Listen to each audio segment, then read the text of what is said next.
On the 28th of April 2025, there was a massive power outage which knocked out the electricity of Spain and quite a bit of Portugal for a number of hours. Tonight I want to talk about the way in which this is a sign of systemic failure. It's a sign of systemic fragility, and it's a sign of the systemic fragility I've been talking about for a very long time, and it fits together with the competency crisis, the decline in intelligence that I've been talking about for a very long time.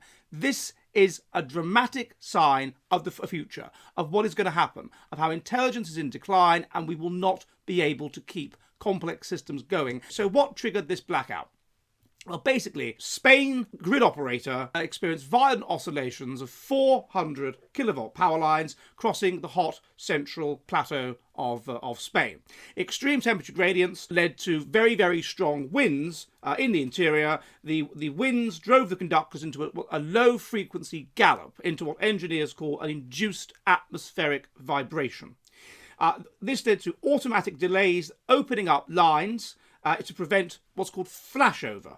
With only a handful of links to France, the Iberian grid couldn't absorb this sudden power spring, this boom in power, and so the system split from continental Europe and it collapsed within seconds. And obviously this had catastrophic consequences in Spain in terms of infrastructure, public transport, aeroplanes, all that sort of thing. Operators spent up to 10 hours trying to restart the system using hydro and gas plants and synchronizing regional power lines and all this sort of stuff, and most of the power, according to various sources, Reuters or whatever, was eventually restored.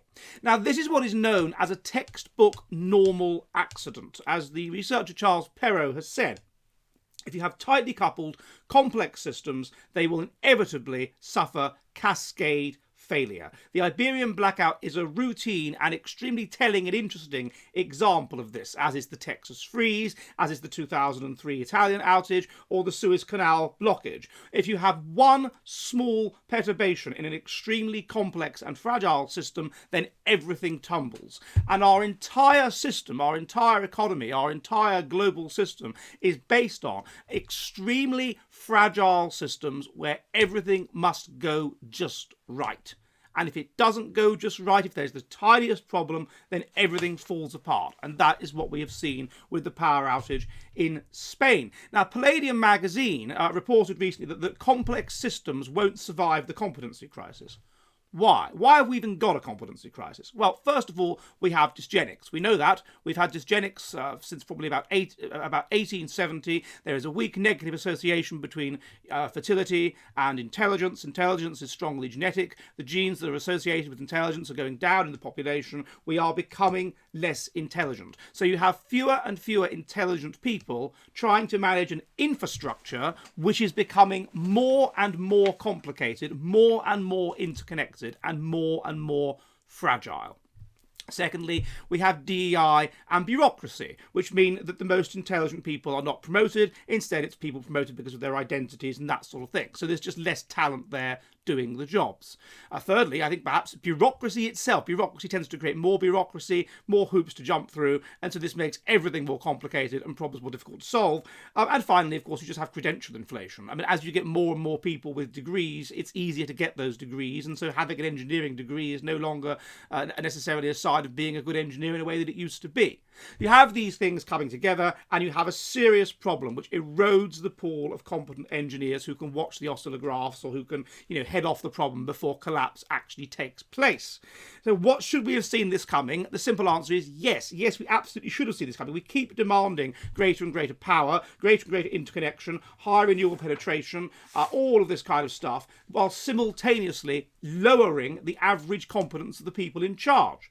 This mismatch guarantees that there will be continual unexpected failures, bridges falling down, trains derailing, hospitals misdosing patients, whatever. More and more problems happening all the time because the system doesn't work. It is reliant, is so tightly stretched and so fragile, and yet the people that are operating the system are decreasingly intelligent and decreasingly competent. It guarantees a problem.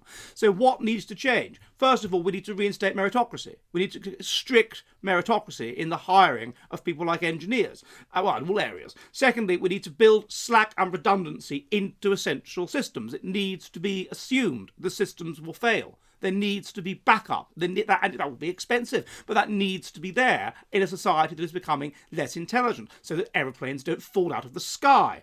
Thirdly, we need to limit system scale in relation to the available human capital to safely manage it, i.e., we can't do these big complex projects that rely on everything going just so, because we're not clever enough. And finally, we, of course, the switch that underpins all of it is we need to encourage high IQ fertility so that future generations can keep the bloody lights on. Now, the Iberian blackout, it's not just about the weather. It's a flash warning that advanced civilizations like ours cannot afford to let complexity outrun competence. But we are, as we get into these areas of AI and all, we are allowing complexity to outrun competence, creating highly complex systems which a more intelligent people could easily manage. But we are a decreasingly intelligent people. We need to scale back these systems. We need to be less complicated than we used to be, not more complicated than we already are. So unless we reverse this dysgenic spiral and replace diversity quotas with ability in particular, and very, very clear about this, we will be sitting in the dark more often, and not just metaphorically. I hope that's a bit of interest, and thank you very much, and stay jolly, and goodbye. Are you ready for the future of the West?